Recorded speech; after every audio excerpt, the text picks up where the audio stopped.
Bom dia para vocês. Esse é o culto da Primeira Igreja Batista de domingo de manhã, o dia da ressurreição de Jesus Cristo, e nós estamos juntos para celebrar juntos nas nossas casas, mas nós queremos que você cante junto com o grupo de louvor, com a banda, e nós vamos daqui a pouquinho então ter aquele nosso culto normal, mas essa é a sequência daquelas 3 mensagens da Semana da Páscoa, e nós queremos então que você aproveite bastante, e nós estamos agradecidos a todas as pessoas que estão assistindo a Escola Bíblica Dominical da Primeira Igreja Batista de Cruzeiro do Sul.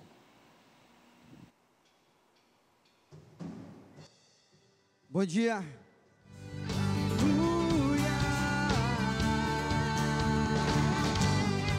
Nós louvamos Deus. Somente o Senhor é santo. Declara: Tu és santo, poderoso. Tu és digno de adoração. E eu te sigo, eu te ouço, para sempre te amarei. Eu canto e louvo ao Rei que é digno. Eu amo e adoro, diante dele eu me prostro. Eu canto e louvo ao Rei que é digno. Eu amo e adoro, diante dele eu me prostro. Príncipe da paz, só por ele eu viverei.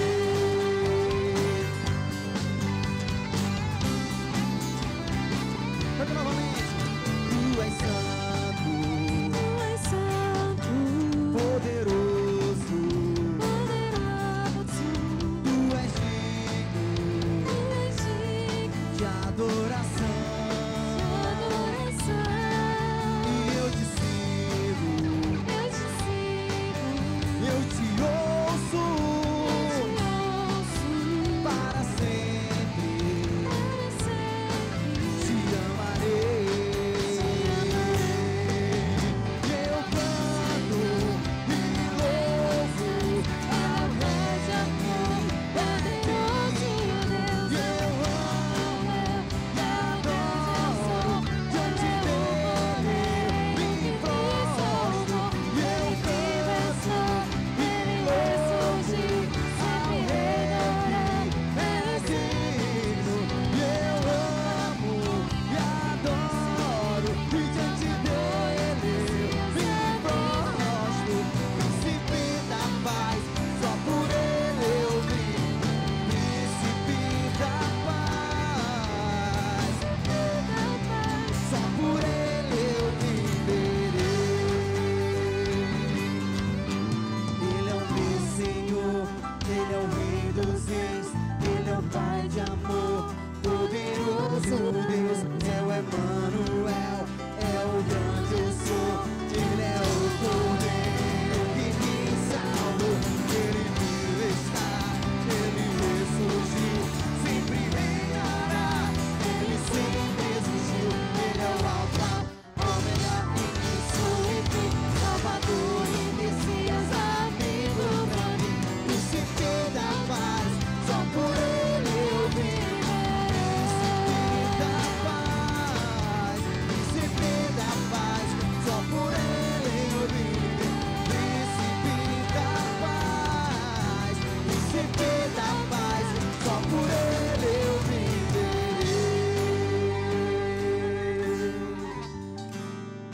Amém. Vamos louvar o Senhor. Quero ver a tua voz cantando assim, ó. Queremos o teu nome engrandecer e agradecer-te por tua obra em nossas vidas. Confiamos em teu infinito amor, pois só tu és o Deus eterno sobre toda a terra e céu. Cante ao Senhor, diga: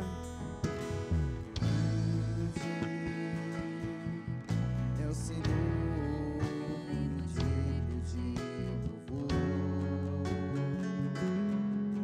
na cidade do nosso Deus, seu santo monte.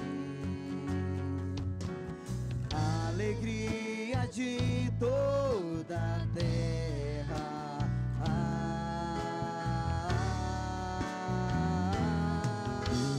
grande é o Senhor em quem nós temos a vitória e que nos ajuda contra o inimigo. Por isso diante dele nos prostramos,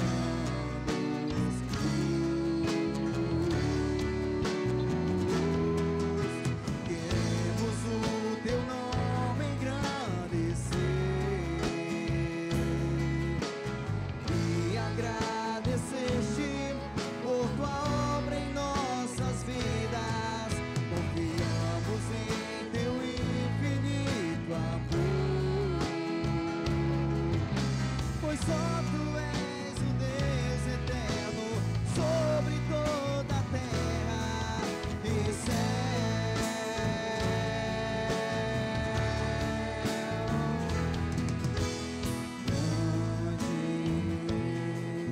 é o Senhor digno de louvor, na cidade do nosso Deus, seu santo monte. A alegria de toda a terra,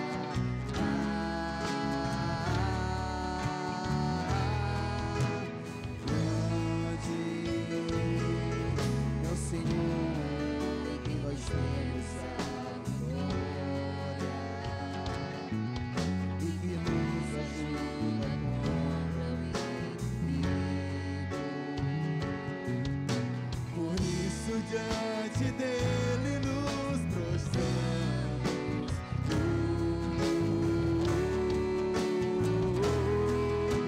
queremos o teu nome engrandecer e agradecer-te por tua obra em nossas vidas. Confiamos em teu infinito amor, pois só tu és o Deus eterno sobre toda a terra e céu,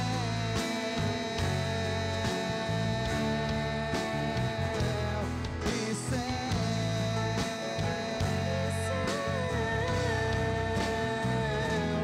e céu.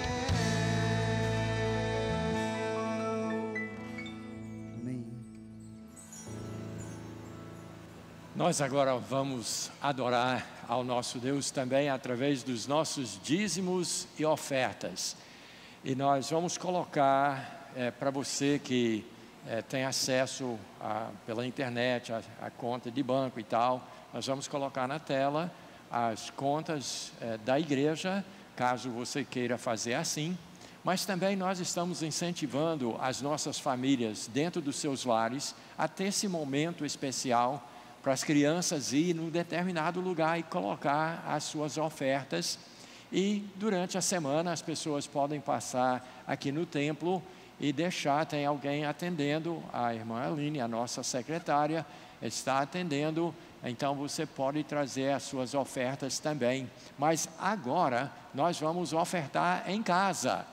E eu quero então que você adore a Deus através dessa ação e com generosidade, com alegria, para o sustento do trabalho da Primeira Igreja Batista aqui nesse recanto do mundo. Então nós vamos fazer o seguinte, nós vamos orar, e eu vou estar orando com você, e em seguida nós vamos cantar mais uma música, e durante essa música, aproveite para fazer a sua oferta. Mas vamos lá, ore comigo. Senhor nosso Deus, muito obrigado por este dia, muito obrigado pela vida, pelo privilégio de te servir, muito obrigado porque tu fizeste a oferta máxima, tu deste o teu filho para morrer na cruz, para nos salvar, e nós queremos demonstrar um pouquinho da nossa gratidão e também de louvor e de adoração através dos nossos bens. Então aceite a nossa oferta, abençoe todas as pessoas que vão ofertar e todas aquelas que não podem, também nós te pedimos que abençoes grandemente. Então, muito obrigado, Senhor, e tudo isso que nós pedimos e agradecemos é no nome do Senhor Jesus. Amém.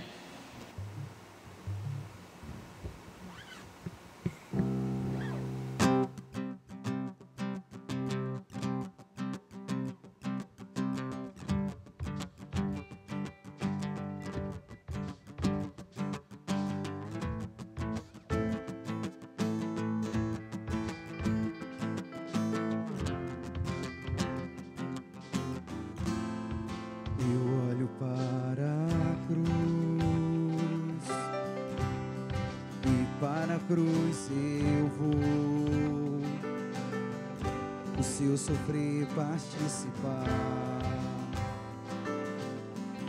sua obra vou cantar, o meu Salvador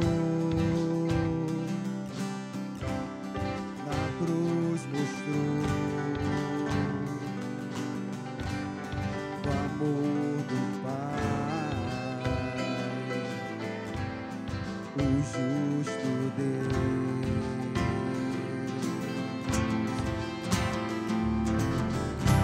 pela cruz me chamou, gentilmente me atraiu e eu, sem palavras, me aproximo, quebrantado por seu amor.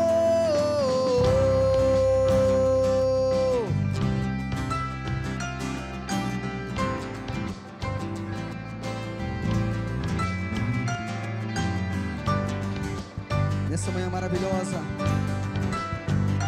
vamos glorificar o nome do nosso Deus e diga assim, ó, cante. Imerecida vida, de graça recebi, por sua cruz, da morte me livrou. Minha vida, eu estava condenado, mas agora pela cruz eu fui reconciliado.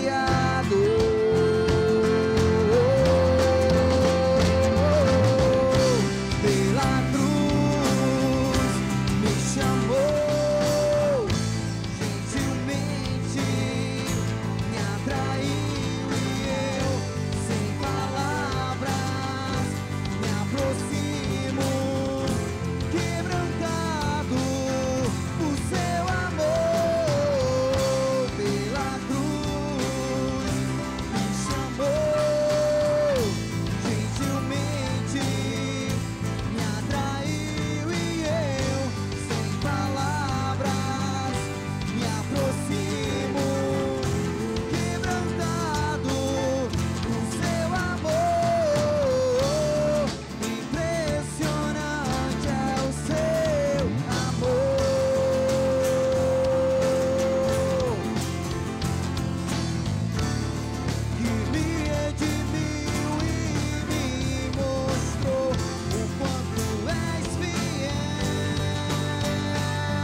sem palavras, me aproximo, quebrantado, o seu amor pela cruz me chamou, gentilmente me atraiu e eu, sem palavras, me aproximo, quebrantado, o seu amor.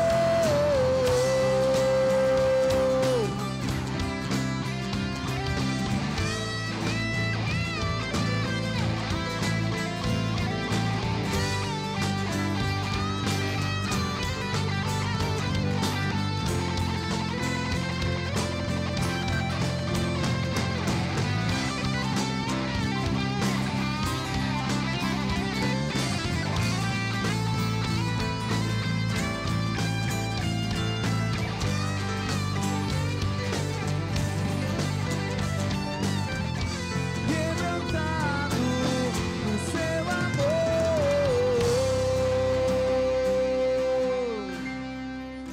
Amém. Deus abençoe a todos. Bom dia, eu sou o pastor Miguel, pastor da Primeira Igreja Batista de Cruzeiro do Sul. Digo bom dia porque eu não sei a hora que você está assistindo, mas esse programa está sendo preparado para domingo de manhã, o domingo de Páscoa, o domingo que nós celebramos, todos os domingos celebramos a ressurreição de Jesus Cristo. E então eu só queria que você entendesse que essa mensagem específica é para esse momento, para a igreja reunida em casa, celebrar a sua posição em Jesus Cristo. Então, muito obrigado que você está junto, mesmo que você não seja membro da Primeira Igreja Batista, mas é uma honra ter você junto com a gente. Espero edificar, encorajar a sua vida para esse momento e vamos dizer já o título da nossa mensagem de hoje, a Igreja Enclausurada.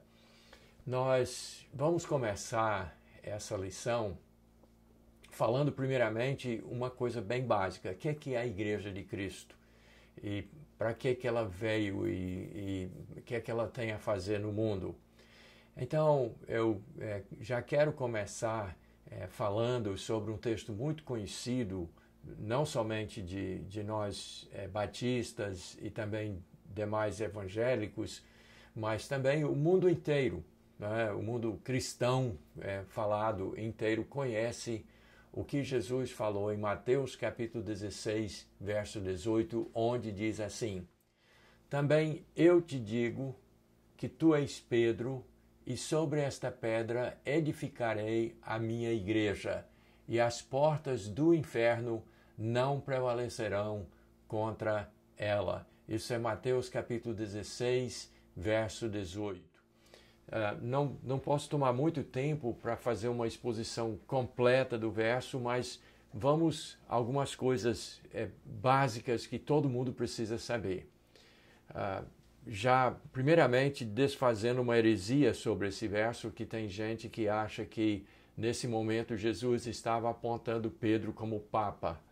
Isso, primeiramente, não existia papado. O papado veio existir centenas de anos mais tarde, numa igreja já caída em heresia, apostatada, e então isso não tem nada a ver. Aliás, o que aconteceu aqui é que Jesus apontou para Pedro e disse: tu és Pedro, que é a palavra Petros na língua grega, que significa um fragmento de pedra.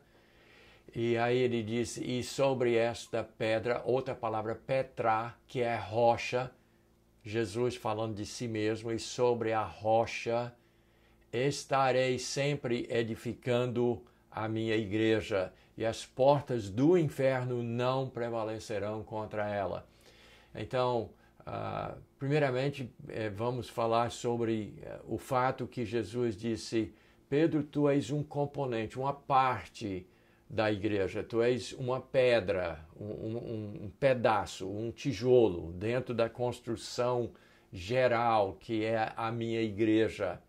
Mas a igreja é edificada em Cristo, a rocha, que é o alicerce da igreja. E ele deu a garantia aqui que esta igreja teria perpetuidade. Ela existiria sempre, nunca deixaria de existir, e que as portas do inferno, que Satanás e todos os seus ataques, todas as artimanhas, todas as estratégias do inferno não teriam sucesso contra a sua igreja. Então, já vamos estabelecer um fato aqui. Jesus garantiu aqui para a sua igreja, que ele fundou durante o seu ministério, não foi no dia de Pentecostes, não foi depois da sua ida de volta para o céu, mas ele já tinha estabelecido a sua igreja aqui na terra, e ele disse que essa igreja que ele estabeleceu nunca deixaria de existir. Então, o que aconteceu na história? A gente sabe que a igreja, depois que Cristo deu o poder para a igreja, deu o Espírito Santo, e a igreja saiu se espalhando por todos os países e continentes do mundo, a sua igreja sempre existiu. Mesmo que a igreja de Roma se apostatou, quer dizer, caiu em heresia, começou a ensinar as coisas mais absurdas, que, por exemplo, a primeira grande heresia da igreja de Roma é ensinar que o batismo é que salva, deixando Cristo de fora, deixando Cristo de lado, e depois vieram N heresias. Mas mesmo que aquela igreja de Roma se apostatou, caiu em heresia, mas as outras igrejas verdadeiras continuaram existindo. E a igreja de Roma, no tempo do imperador Constantino, se uniu ao Estado, onde formou então uma igreja misturada com política, com o Estado, e aí começou a perseguir as outras igrejas. Mas as outras igrejas continuaram existindo, mesmo que às margens e mesmo que nas sombras da história. Mas então Cristo garantiu que a sua igreja, a igreja verdadeira, sempre iria existir. Nós vamos falar mais sobre isso daqui a pouco. Mas então vamos a uma segunda verdade que está aqui, que é a ideia de que é igreja. A palavra igreja. A palavra igreja, que é a palavra grega eklesia, ocorre por volta de 120, 121 vezes no Novo Testamento e tem um significado muito simples. É a ideia de assembleia, de ajuntamento. E, inclusive, quando nós ensinamos sobre a igreja na nossa igreja, nós sempre ensinamos que a igreja é um grupo de crentes devidamente, corretamente batizados que se unem em um determinado lugar para cumprir a grande comissão, que é Mateus 28, 18 a 20, onde Jesus deu para a sua igreja a autoridade para pregar o evangelho a toda criatura, batizar os convertidos e ensinar tudo o que ele ordenou à sua igreja. Então, nós cremos que a igreja é uma igreja local e visível, mas é uma assembleia, é um ajuntamento, para usar a palavra da hora, é uma aglomeração de pessoas num determinado lugar que estão unidos com esse propósito, com essa missão de levar o evangelho a todas as criaturas e batizar aqueles que porventura se converterem. E esses novos membros, esses novos discípulos são ensinados dentro da Assembleia a como seguir a Jesus. Todas as coisas que Jesus ordenou, a igreja tem a incumbência de ensinar. Então, nós temos aqui Jesus Cristo, para sintetizar esse verso, Jesus Cristo nos falando o que é a sua igreja. Ele usa a palavra eclesia, um ajuntamento de pessoas, um grupo de crentes devidamente batizados que vão fazer as ordens, cumprir as ordens de Jesus. E aí essa igreja tem perpetuidade, sempre existiu. E eu quero ressaltar aqui que a igreja de Roma apostatou-se, caiu em heresia, e ela existe até hoje, a igreja de Roma. Mas a igreja que Cristo fundou, essa igreja nunca se apostatou e sempre existiu, perseguida, né, dentro de circunstâncias terríveis. A igreja sempre teve a sua existência, nunca deixou de existir a igreja verdadeira, fiel à palavra de Deus. E então, nós que cremos em Jesus Cristo e que fomos devidamente batizados, nos congregamos em igrejas locais e nós somos a igreja verdadeira de Cristo no mundo hoje. Mas tendo dito isso, nós queremos voltar para aquele momento onde Jesus morreu, foi sepultado e ressuscitou, para ver como que ficou a igreja naquele momento. E depois nós queremos comparar essa situação com a situação da igreja na história e a posição da igreja hoje, como ela vive hoje. Então eu quero convidar você a abrir a sua Bíblia para o Evangelho de João, capítulo 20, onde nós leremos os versos 19 a 21, porque aí nós vamos ver a situação que a igreja ficou quando ela estava dentro das quatro paredes. Como foi as circunstâncias naquele momento da morte, sepultamento e ressurreição de Jesus Cristo, como estava a igreja. Então leia comigo em João capítulo 20, versos 19 a 21, a Bíblia diz assim: Ao cair da tarde daquele dia, o primeiro da semana, trancadas as portas da casa onde estavam os discípulos, com medo dos judeus, veio Jesus, pôs-se no meio e disse-lhes: Paz seja convosco. E dizendo isto, lhes mostrou as mãos e o lado. Alegraram-se, portanto, os discípulos ao verem o Senhor. Disse-lhes, pois, Jesus, outra vez: Paz seja convosco. Assim como o Pai me enviou, eu também vos envio. Isso é João, capítulo 20, versos 19 a 21. Então, o cenário qual é? E eu quero ressaltar que eu escolhi João para contar essa história, porque ele era um dos apóstolos. Lembramos que João tinha uma visão bem íntima da vida, do ministério de Jesus, porque ele não era um discípulo assim, às margens. João era da cúpula, daquele grupinho, do núcleo de dentro da igreja. E João, então, vai nos dar uma visão de como era aquele momento da igreja trancada dentro de casa, com medo dos judeus, das coisas que estavam ocorrendo lá fora. Então, Mateus, Marcos e Lucas, eles têm uma visão da coisa como discípulos, mas João era um membro ali dentro das quatro paredes.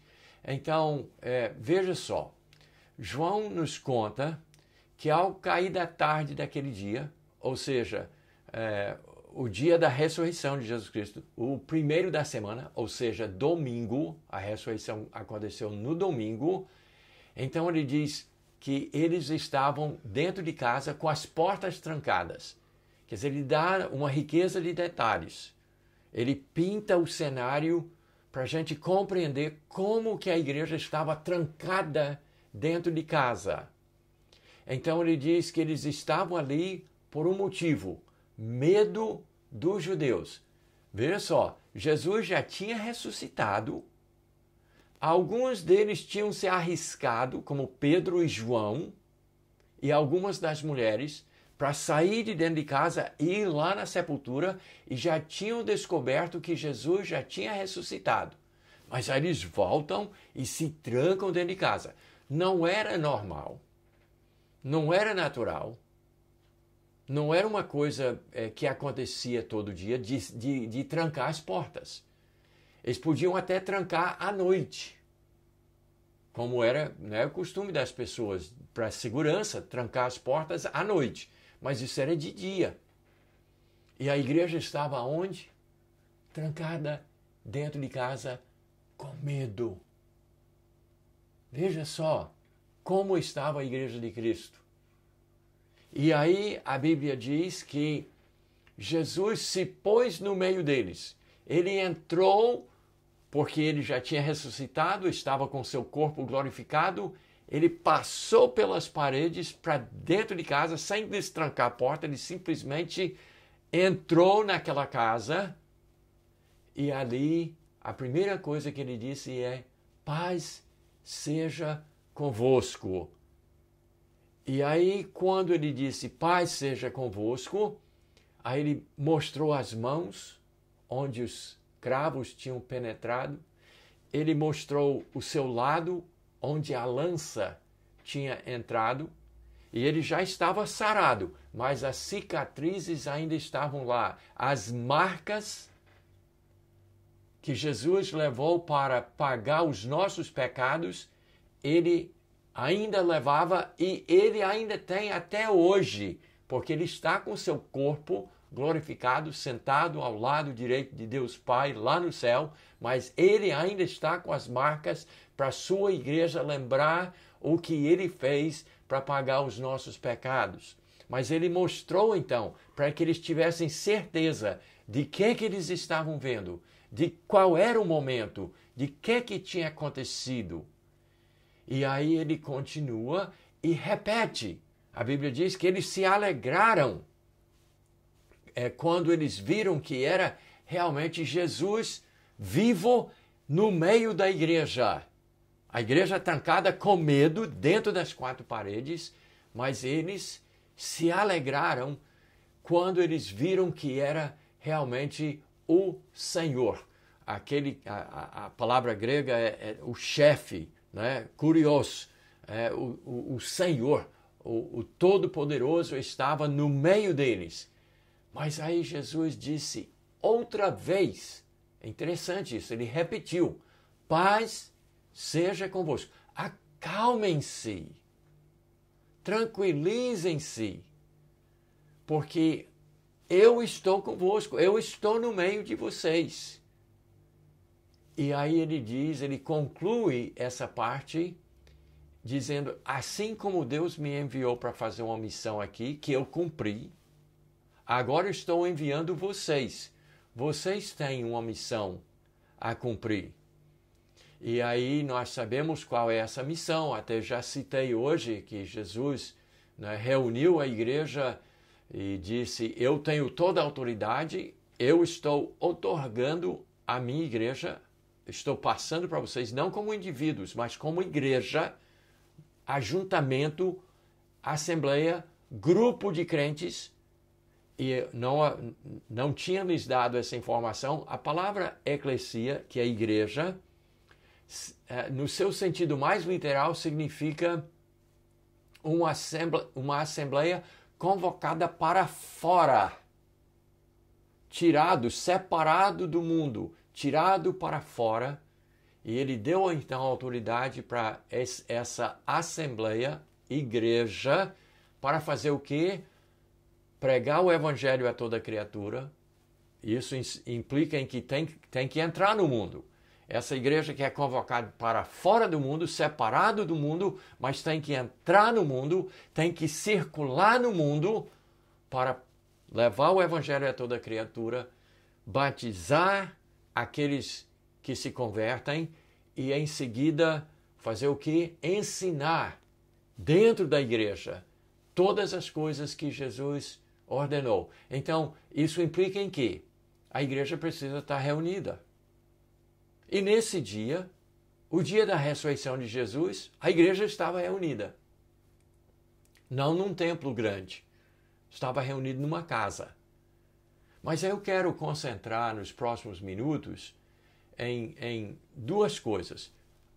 A história da igreja enclausurada, a igreja trancada, a igreja fechada, a igreja em quatro paredes, na história. E depois, no finalzinho, na nossa conclusão, como está a igreja hoje? Nesse momento, como está a igreja? E o que a igreja precisa fazer? Então vamos lá. A igreja naquele dia estava como? Sabia que Jesus já tinha ressuscitado. A notícia já tinha chegado, porque algumas pessoas se arriscaram, tiveram a coragem de sair de casa para ir lá no túmulo e verificar que Jesus já tinha ressuscitado. E aí então, mas voltaram e se trancaram dentro de casa. Por quê? Porque estavam com medo. Porque os judeus, e vamos pegar o trajeto todo, quando lá no jardim do Getsemane prenderam Jesus, Marcos mesmo, um dos evangelistas, no seu livrinho, conta que ele mesmo, com medo, ele já estava deitado, mas quando chegaram aqueles soldados, ele largou a roupa e saiu correndo nu, com medo do que podia acontecer. E os discípulos todos se dispersaram, saíram correndo. João e Pedro ainda se atreveram a entrar lá na casa do sumo sacerdote para ficar meio de longe para saber o que é que ia acontecer com Jesus. E aí sabemos que Pedro, inclusive, chegou ao ponto de negar 3 vezes a Jesus para não ser identificado com a igreja de Cristo. E então a igreja ficou dispersa. Aí vem todo o julgamento, a crucificação, as pessoas assistem, as mulheres, a mãe de Jesus, alguns dos apóstolos assistem à morte. José de Arimateia, a própria igreja não sepultou Jesus. José de Arimateia e Nicodemos pedem o corpo a Pilatos, o governador romano. Eles sepultam Jesus. Aí a igreja faz o quê? Ela se tranca com medo dentro de casa. E eu dou razão, porque o perigo era iminente. Se os judeus odiaram tanto Jesus que pegaram e fizeram acusações absurdas e finalmente conseguiram o que queriam, mataram Jesus, o que dizer dos discípulos? E nós sabemos que nos dias e meses seguintes os judeus perseguiram a igreja de Cristo. E mesmo depois que Jesus ressuscitou e voltou ao Pai, depois de 40 dias, a perseguição continuou, não parou.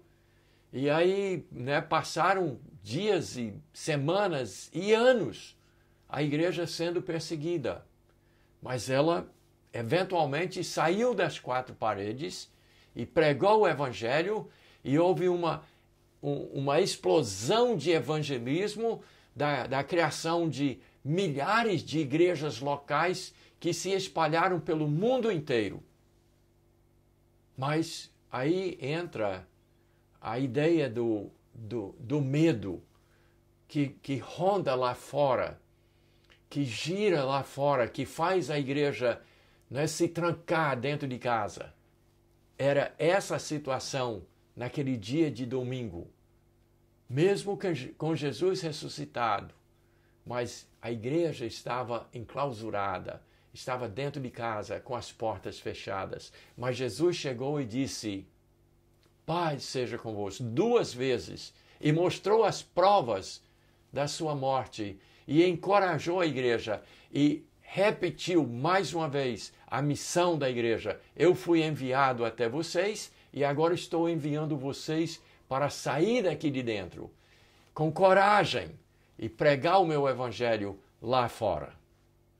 Mas então vamos dar só uma pincelada de como que foi essa história da igreja na história, nos próximos 2000 anos. Quando a igreja de Roma caiu em heresia, se apostatou e depois se uniu ao Estado, ao Império Romano, voltou até a perseguição. Voltaram a perseguir as verdadeiras igrejas. E houve um período chamado Idade de Trevas, a Idade Média. Foram 1000 anos, do ano 500 ao ano 1500, onde a igreja de Roma e o Estado perseguia aquela igreja que Jesus garantiu que teria perpetuidade. E as igrejas locais tiveram que fazer os seus cultos como? Às escondidas, dentro de casas, tremendo de medo que os soldados enviados, né, pelo Império e pelo Papa chegassem para encontrá-los e matá-los e queimá-los vivos.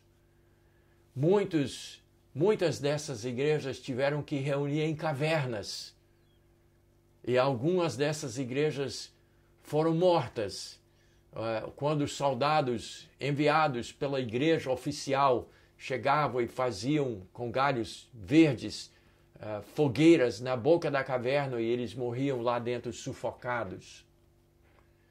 Muitas igrejas reuniam pelas florestas, às escondidas. A igreja ficou enclausurada durante muitos anos, mas ela insistiu e persistiu e continua existindo até hoje, porque essa perseguição não funcionou para acabar com a igreja. Então a igreja continuou fiel, morrendo aos milhares, mas a igreja ficou enclausurada durante muito tempo. Tanto é que as igrejas, até depois da reforma, que as igrejas puderam vir para fora das cavernas, para sair das florestas, de sair de dentro das quatro paredes das suas casas, para poder pregar o evangelho com liberdade. Mesmo assim, muitas igrejas, como a minha igreja, a Igreja Batista, até o ano 1600 ainda não cantavam hinos nos seus cultos. Por quê? Porque durante esse tempo da igreja enclausurada, da Idade Média, as próprias igrejas batistas não cantavam hinos, porque se cantassem, denunciavam a sua presença e viriam os soldados e pegariam e matariam afogados, queimados pela espada, de várias formas. Então foi um período terrível. Mas agora eu preciso lembrar que hoje a igreja está enclausurada. A igreja hoje está reunindo em lares, em casas. Não podemos, devido a um inimigo, não mais uma igreja, uma religião ou o Estado, mas por uma doença. Estamos dentro das nossas casas. E muita gente está com medo. E muita gente está dentro das quatro paredes. Mas eu quero trazer para você as palavras de Jesus Cristo. Ele está conosco. E isso não vai vencer a igreja, porque as portas do inferno não prevalecerão contra a igreja de Cristo. E Cristo está no nosso meio. Cristo está com a igreja. E Cristo está dizendo hoje, como ele disse naquele primeiro domingo depois da sua ressurreição, ele está dizendo para você, membro da PIB, você precisa ouvir as palavras de Jesus. Paz seja convosco. Tranquilizem. Estamos dentro de quatro paredes, trancados hoje, mas nós vamos sair. Nós vamos sair. E mesmo que seja com doença ou sem doença, com o Estado nos trancando ou não, nós somos a Igreja de Cristo. E nós temos uma ordem dele. Eu vos enviei. Então a igreja não pode ficar trancada dentro de casa. Ela está hoje trancada dentro de casa, mas ela não vai permanecer. Porque a nossa igreja sempre se arriscou, sempre enfrentou a perseguição, a morte, a doença, as tragédias. E mesmo em face a inimigos tão terríveis, nós sempre saímos e pregamos o Evangelho de Jesus Cristo. Então, por favor, igreja, tome ânimo. Jesus está conosco. A igreja ainda existe. E ninguém pode acabar com a igreja de Cristo, porque é a igreja de Cristo, do Senhor. Então, repito as palavras de Jesus para a minha igreja hoje. Paz seja convosco. Tranquilizem. Estão trancados dentro de casa, mas isso não vai ficar assim. Nós vamos ter que sair, porque essa é a nossa natureza, esse é o nosso DNA, de sair pelo mundo, enfrentando os perigos, para levar o Evangelho de Jesus Cristo a um mundo tenebroso, a um mundo de horror que precisa da mensagem do Evangelho. Então nós vamos sair. O momento está chegando que nós vamos ter que sair. Mas as palavras de Jesus, as duas mensagens daquele domingo, ainda estão em ordem para nós. Número 1, paz seja convosco. Fique tranquilo, porque eu estou convosco. E a segunda, eu vos enviei. Então vocês vão ter que ir, vão ter que destrancar as portas e vão ter que sair. Então, eu sei que tem muitas igrejas assim que estão assim desesperadas, querendo saber como é que vai ficar. Uma coisa eu digo para a minha igreja, nós vamos ter que sair. Eventualmente nós vamos ter que sair. E nós vamos ter que enfrentar perigos. E nós vamos ter que atender a mensagem do nosso Senhor. Paz seja convosco e eu vos enviei. Então, tem que ir. Deus abençoe e até a próxima oportunidade.